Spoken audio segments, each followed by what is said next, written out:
Shadow football. Chelsea and England forward Lauren James is, okay, let's be honest, she doesn't need an introduction, we all know who she is, let's not be ridiculous. For those of you who aren't familiar with Lauren James, this clip is all you need to see. And this clip is all you need to know about her shooting. And this is the expectation Chelsea captain and her brother Reece James has for her. How many goals do you think Lauren's going to score this season? 40 goals maybe? 40 goals. Anything less than 40 is disappointing. There are plenty of other players that can shoot from distance. There are plenty of other players that can score with their weaker foot. And there are many players in the world that can provide beautiful assists, create moments of magic, score an international goal, and win the Ballon d'Or in 2027. But the real question is, why is Grace Clinton the best? Let me try that again. What I meant to say is, let's do that again. The real question is, what sets Lauren James apart from everyone else? Lauren James has said that Chelsea legend Eden Hazard is the player she wants to emulate at Chelsea, and I can see why. For those of you who aren't familiar with Eden Hazard, this clip is all you need to know about him. And this clip shows off his ball control. And this clip shows off his insane accuracy. Like Hazard, she's an incredibly graceful and balanced dribbler with a low center of gravity, meaning she can change direction very quickly and subtly. She's a ruthless finisher as well as a creator of goals, and plays with the same arrogance and swagger Eden Hazard brought to the Premier League.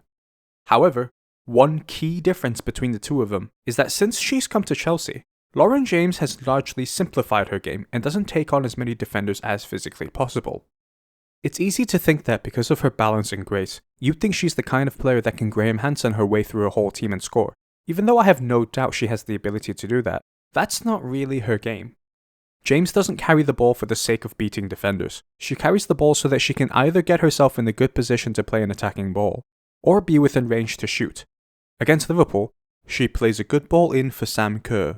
James makes a run inwards, and Emma Koivisto, who's watching her very closely, follows her inwards. However, James veers outwards, and Koivisto then has to run around Kerr and Clark to get to James. I'm convinced the Lauren James of 3 years ago would have taken on Koivisto and tried to nutmeg her on the way to a beautiful goal. But this is the Lauren James of now we're talking about. A much more mature and intelligent player that has incredible spatial awareness. James has acres of space to drive at Koivisto, but she just chooses to play a perfect cross off her wrong foot, if she even has one, and puts the ball on the plate for a beaver to eat up.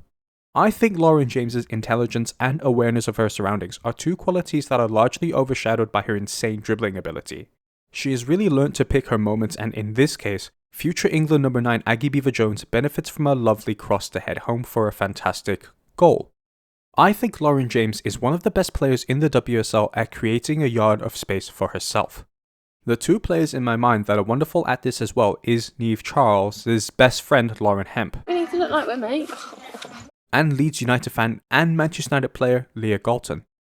We all know what Lauren James can do when she's given a lot of space. Just ask the Netherlands, who chose not to close her down for this assist, or Manchester United, who also decided they had better things to do than to go press James for her to play a wonderful ball to Sam Kerr. But when she doesn't have a good passing or shooting angle, she's really good at creating that for herself. Where LH and LG are both left-footed and are quote-unquote more orthodox wingers that go down the line and look for a yard on the left foot to cross or shoot, and they do it very well.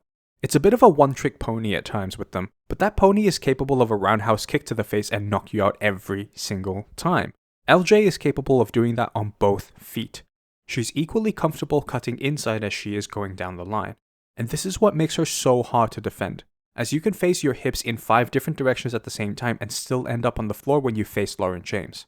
Two-footed players are the hardest players to defend, because the possibilities with them are endless when they have the ball, and James knows how to use that to her full advantage. The best way I can describe her dribbling style is that she dribbles with the ball underneath her instead of out in front of her. When you're taught how to dribble, you're taught to keep the ball close to yourself for better control and greater subtlety. This is something Lauren James is amazing at. Her close control, combined with her pace, strength, and subtlety of movement, allows her to just glide past defenders, and she makes it look so easy. She will often wait for the defender to commit first, so instead of beating a defender outright, all she has to do is move the ball away from the defender because the decision is already made for her. James picks up the ball in the center of the pitch, and knowing that Alessia Russo's new BFF, Victoria Pavlova, is going to pressure her, I actually call her Pavlova. she waits for Pavlova to make her mind up about what she's going to do. Pavlova goes in for the tackle with her hips facing this way, and she's coming in at pace, meaning she has to commit to this direction now. All James has to do is to take a touch away from the direction that Pavlova is coming from the moment she goes in for a tackle, and Lauren James is away, whilst remaining totally control of the ball throughout the whole sequence. She then drives up the pitch to get herself in a good position and fires a rocket into space that NASA would be proud of.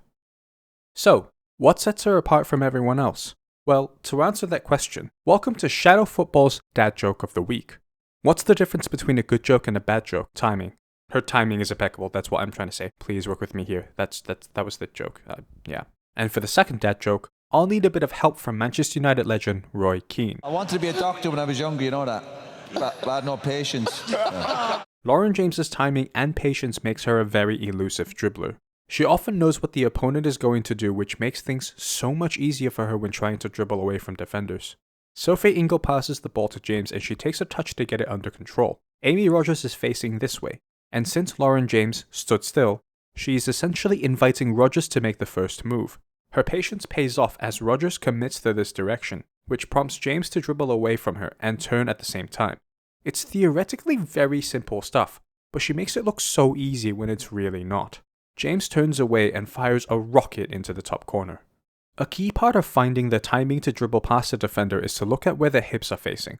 Lauren James is so good at spotting when the defender has positioned herself wrongly and identifying the time to exploit that mistake. Take a look here. James is on the left wing and runs straight at Cecilia Redish. Redish does the right thing here and positions herself on the right side with her hips facing this way, showing LJ down the line and preventing her from cutting in onto her right foot. The option to cut inside is quite shut here, but Redish keeps backing off, hoping for James to make up her mind about which way she's going to go. James, in turn, keeps driving forward, hoping Redish will commit to a tackle. It's a bit of a stalemate here, until James spots the second Redish turns her hips too far inwards and then cuts inside. This is desperation station for Redish, as she has to swing her hips 180 degrees to track James, whilst James only has to make a roughly 30-degree swing, allowing her to glide past Redish and forcing her into a tackle which she misses, and narrowly misses the target with a brilliant effort. Back when she was at Manchester United, oftentimes she would get the ball and run at defenders proactively. The key word here is Lauren James was a proactive dribbler. This means that most of the time, when she was beating defenders, she was the one initiating the duel. This season, whenever she beat a defender, she was the reactive one, inviting the challenge knowing she has the ability to keep the ball in any situation and dribble through. This season, like I mentioned before, she has really simplified her game and looked to be both a creator and goal scorer. Something she's really improved on is her movement in behind. 5 of her 12 goals this season came from her recognizing that the opposition defense is misaligned and thus running in behind and scoring. This is something she's added and doubled down on this season and is absolutely reaping the rewards for it. She's improved her positional awareness and now takes up positions where she knows she'll be unmarked and can make an impact. Both of her goals against Brighton away came from Lauren James occupying a space where no one else is, lurking around and anticipating where the ball might come to. It's this level of full court awareness and football IQ that is so undermentioned in her game and that needs to be talked about a lot more. The scary thing about Lauren James is that I don't know about you, but she's feeling 22. She's only 22 years old is what I'm trying to get at.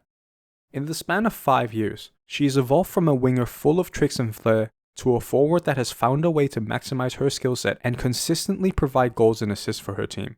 She's as much a creative spark as she is a finisher, and I know this is not her final form.